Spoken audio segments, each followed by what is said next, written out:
And I was obviously in here yesterday, so didn't soak up the atmosphere like normal in the ground. But like, you tell me, Chloe, like that looked like a hell of an atmosphere to me to be in. It had its moments. I wouldn't say it was unbelievable because, you know, I've been in some of the greatest Anfield atmospheres before. It was very much the way I'd describe it is, I don't think right now anyone's believing that Liverpool can win a title. Mm-hmm. And when that switch does flick, that's when you see how incredible it is. But in moments like this, when the Reds need us, that's when we showed up. And I thought for the first 5 or so minutes we were really good, but the problem was that Chelsea actually really controlled the first half of the first half. And no matter how many times we tried to boo them, they just retained possession so well that it was like you kind of fell off of an idea of what to do there. What I would say is that the turning point was when Salah gets completely fouled by Colwill. We get given the advantage, and not even 2 seconds later, we've lost the ball, and it's not a foul. The referee was the thing that actually ignited the crowd again.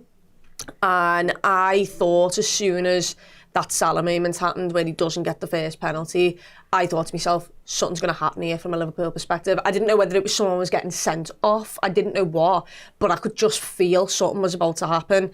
And then obviously, I don't even know how long it was, maybe a minute later, we get the actual penalty. And that is kind of what happened. We were so frustrated with the referee. Mm-hmm. We also, I think everyone was just on edge because you obviously go up in the game and you've got something to hold on to. The Arsenal result becomes even bigger. The City, everyone in the concourse of the Kop, as soon as that City goal went in, they went, oh God. And I just thought to myself, that might have a small little effect on something. But actually during the game, I think people were just on pins for a lot of it. And it was a case of, Liverpool have won the game now. Let's all start believing. Let's start raising the levels because we've got a tough set of fixtures. I was going to say that on the atmosphere thing, it went up and down. I think it started brilliantly. There's a moment in the game where it's actually when Jota gets fouled. We'll talk about that moment in a second on the halfway line. I'll go into that, and it killed the atmosphere stone dead. Yeah. And I think we're still. It was him going down as well after the goal. But I gave your point. I just don't think this is one of those things where we're fighting for something yet. You know, it's still a bit like people are still feeling it out. The crowd don't seem totally bought into the concept that Liverpool are right up there, but. Oh, again, I'm kind of fine with that. I mean, James, just on the general sense of the challenge, I've been trying to say to everyone for a couple of weeks, United away is a big challenge. United away is a big challenge. Old Trafford, tough place to go, which is true. But United are shite. Whereas I think, go back to Chris's point, we saw Chelsea are a good team. Actually, they had a good game plan. They got brilliant players. When they made the subs late on, well, actually, they brought Neto on at half-time, but then they're bringing on Nkunku. Well, we'll just lash Nkunku, who was their star signing a year ago, and you go, oh, God, yeah, they actually have, I mean, they should have a lot of options to bring into football match, but they've got good ones. So this, as we were saying, definitely was a tougher test than I think any of us hoped. But we were maybe hoping that Chelsea would be the Chelsea that were last season, the season before, and a bit shit, and they weren't. They were good. It depends on who you speak to. I've heard people say that Bournemouth's a tough place to go to, which we all know it's not. Yeah, but they're Everton fans, it is. Is that what it is? If you listen everywhere, if you go away, if you listen to Evertonians, it's a nightmare down there. You know who else found it really hard? Go on. Arsenal. So. I think there was I think the build up to the game affects everybody. I think it brings a certain amount of drama to it. This being Liverpool's first test of the season, Chelsea being in a really good run of form, finally finding a bit of consistency that I think they've lacked for a number of years. But getting onto the game itself, I actually think it was a little bit easier than you might have made out there, Chris. Actually, for me, watching in the stands, I didn't think we looked under much pressure for huge portions of the game. I thought we defended really, really well. That was the thing for me that stood out. Yeah, we didn't have a huge amount of possession in the first half. Chloe's right. There was a sort of 20-25 minute period where Chelsea, if you were just sort of watching it as a neutral, you might think, oh, Chelsea are all over them here. But actually, we never really looked under any pressure. There was no real goal threats. Kelleher doesn't have to make any world-class saves. And I think we got players like Virgil van Dijk to thank thank for that. I think he puts in another excellent performance, which will probably go under the radar because Curtis Jones was so good.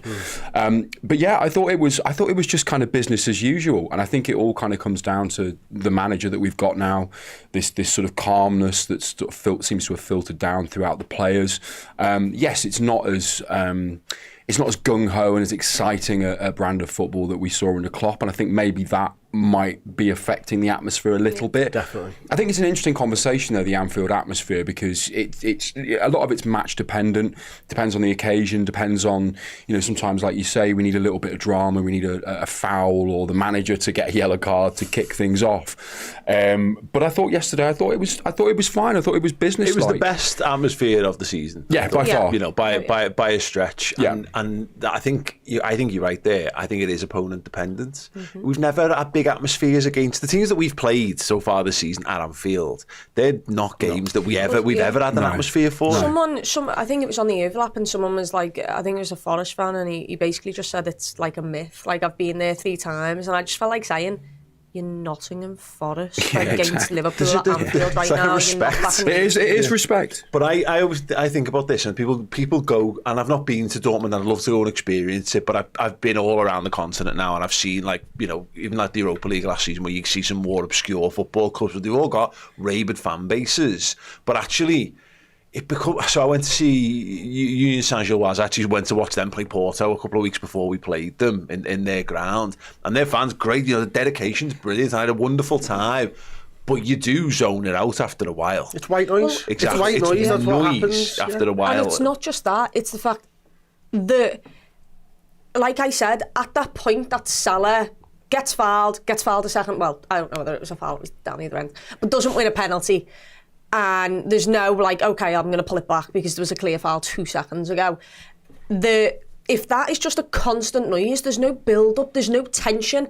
And in that moment, after we fumed, for me, it felt like Chelsea was a bit like, uh-oh, like they've woken up here. Yeah. And it was all thanks to the referee for not giving us fouls and not giving us the challenges and the rough of the green. So I think it's better that way, because it's great to have it as a constant thing, but you don't go on a roller coaster. There's nothing to do with it. There needs to be ebb and flow to atmosphere for me, for it to impact the game, which is ultimately the end game of it all, isn't it? You can make a load of noise, but if it just becomes background noise that the players are used to, then fine. But when you feel the ire of every single fan, the fury of every single fan, and the enjoyment of every single fan, then you move with them. Yeah. The players move with us. It's why we've had some of the greatest nights ever at Anfield. Not just the greatest nights. The greatest nights any footballing fans have had, we've had them. We've had loads of them because of the way that the fan base is. All the managers speak about it, James. Ask Pep Guardiola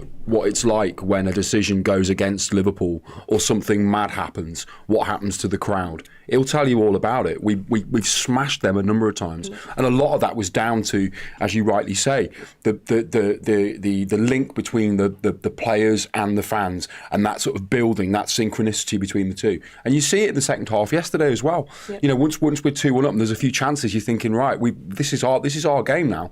Their fans have shut up. We've scored a second. It's game over. It's always that thing as well. It's not like there's very few away fan bases that I also think are like sensational in the whole. You notice the really, really good ones when they come to town, and sometimes that spares you on a little bit. And I think the issue I agree. It's like it's ups and downs. You've got to have it. It's like if you're raised in a house where people shout at each other constantly, and you need to really shout at someone, it's not going to have an impact because you've been getting shouted at for like spilling a cup of tea. You know what I mean? As opposed to like doing something like burning the kitchen down or whatever. What we had though was actually, we started with the boo in the first 10 minutes was like we were on top. Every one of their touches was booed. Then the Jota thing happened and it stopped the game. It just stopped the game. So it was like 5 minutes of like the ball not being in play. And it never quite came back until Chloe mentioned it, the little bit of the kickoffs around Salah, and that was actually a touch paper moment. But it wasn't a bear pit. It wasn't the kind of cauldron. But again, when we do that right, we boo for a bit. And then we get bored of it and we sing a song.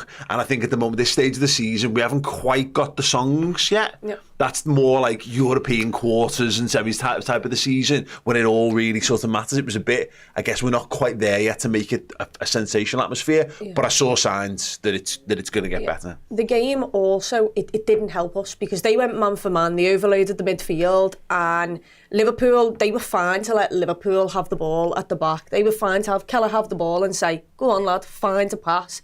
And they knew that they were going to frustrate the entire stadium because they tracked runs like nobody. Like, they were everywhere. You were seeing Curtis Jones trying to like do a shimmy and get off and try and create the space, and we couldn't do it. So we were just lumping a ball up the pitch for that large spell and basically just giving it back to them because we could not get out. And that is fair play to them because they came here, they put gusto in the midfield and inverted them at times, and the ball, Lavia was sensational. I'll say it as it is. Caicedo, sensational. And what they did was, where we couldn't run off their team, Caicedo just stood in between the lines, between Sobbo, between our midfield, and Lavia would turn, get out and fizz a ball into his feet, or Gusto would come inside and they'd fizz it into his feet and they'd be onto us.